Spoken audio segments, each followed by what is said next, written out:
BRK news. నేను తరుణి.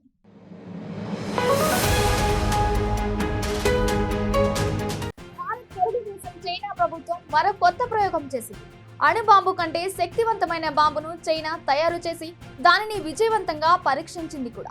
దీంతో యావత్ ప్రపంచం మొత్తం డ్రాగన్ కంట్రీ వైపు చూసేలా చేశాడు చైనా అధ్యక్షుడు జిన్పింగ్.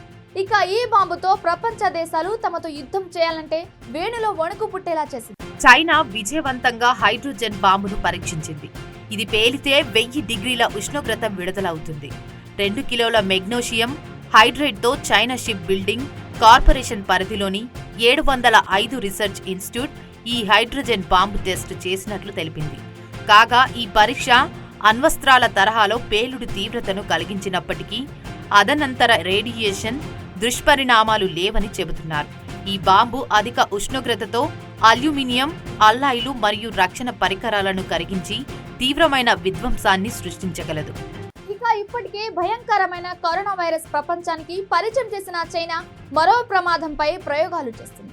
అణ్వస్త్రాల తరహాలో కాకుండా సాధారణ బాంబుల్లోనే అత్యధిక విధ్వంసం సృష్టించగల హైడ్రోజన్ బాంబును చైనా విజయవంతంగా పరీక్షించింది. ఇది పేలితే కొన్ని సెకండ్ల పాటు 1000 డిగ్రీలకు పైగా ఉష్ణోగ్రతలు వెదజల్లుతుంది. ఈ బాంబు సృష్టించే వినాశనం అంతా ఇంత కాదు. చైనా షిప్ బిల్డింగ్ కార్పొరేషన్ పరిధిలోని 705 రీసెర్చ్ ఇన్స్టిట్యూట్ ఈ హైడ్రోజన్ బాంబ్ టెస్ట్ చేసినట్లు తెలిపింది. 2 కిలోల మెగ్నీషియం హైడ్రేట్ వినియోగించిన పేలుడు పరికరాన్ని నియంత్రిత పరిస్థితుల్లో క్షేత్రస్థాయిలో పరీక్షించినట్లు వెల్లడించింది. పేలుడు సమయంలో 2 సెకండ్ల పాటు 1000 డిగ్రీలకు పైగా ఉష్ణోగ్రత ఏర్పడింది.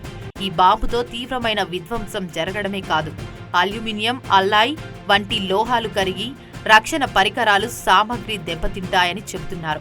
హైడ్రోజన్తో ఆక్సిజన్ కలిసినప్పుడు రసాయన చర్య జరిగి నీరుగా మారుతుంది. ఈ క్రమంలో తీవ్ర ఉష్ణం వెలువడుతుంది. హైడ్రోజన్కు ఉన్న ఈ లక్షణం ఆధారంగా చైనా బాంబు తయారీ కోసం ఎప్పటి నుంచో ప్రయత్నాలు చేస్తుంది. ఎక్కువ హైడ్రోజన్ ఒకచోట కావాలంటే దాన్ని తీవ్ర ఒత్తిడితో ట్యాంకులో నింపాల్సి ఉంటుంది. అలా బాంబు తయారు చేయడం కష్టం. ఈ క్రమంలోనే చైనా శాస్త్రవేత్తలు మెగ్నీషియం హైడ్రేట్ పొడిని పేలుడు పదార్థంగా వాడి బాంబు తయారు చేశారు. ఈ బాంబు పేలగానే మెగ్నీషియం హైడ్రేట్ పొడి వెదజల్లబడుతుంది. ప్రపంచవ్యాప్తంగా అణుబాంబు ఎంత విధ్వంసం సృష్టిస్తుందో ప్రత్యేకంగా చెప్పక్కర్లేదు. అణుబాంబుతో ఆటలాడితే ఎలా ఉంటుందో జపాన్ దేశంకి వెళ్లి అడిగితే తెలుస్తుంది. ఇప్పటికీ హిరోషిమా నాగసాకిలో అణుబాంబు ఆనవాలు ఇంకా ఉన్నాయి. ఆ తర్వాత కొన్ని దశాబ్దాల పాటు దాని దుష్ఫలితాలను ప్రజలు అనుభవించాల్సి ఉంటుంది. ప్రపంచ వ్యాప్తంగా అణుబాంబు పేరు వింటేనే ప్రపంచ దేశాల వెన్నులో వణుకు పుడుతుంది. తాజాగా ప్రపంచంలో జరుగుతున్న యుద్ధంలో రష్యా, ఉక్రెయిన్, ఇజ్రాయెల్, ఇరాన్ యుద్ధంలో ఎప్పుడు అణుబాంబుతో దాడి జరుగుతుందా అని ప్రపంచ దేశాలు భయాందోళనకు గురవుతున్నాయి. ఇక అణ్వస్త్రాల తరహాలో కాకుండా సాధారణ బాంబుల్లోనే అత్యధిక విధ్వంసం సృష్టించగల హైడ్రోజన్ బాంబును చైనా విజయవంతంగా పరీక్షించింది. దీంతో అణ్వస్త్రాల తరహాలో తీవ్ర విధ్వంసం సృష్టిస్తూనే తర్వాతి కాలంలో ప్రభావం చేపని బాంబుల తయారీపై అగ్రరాజ్యాలు ఫోకస్ పెట్టాయి. రష్యా, అమెరికాలు ఇప్పటికే ఈ తరహా బాంబులను రూపొందించాయి.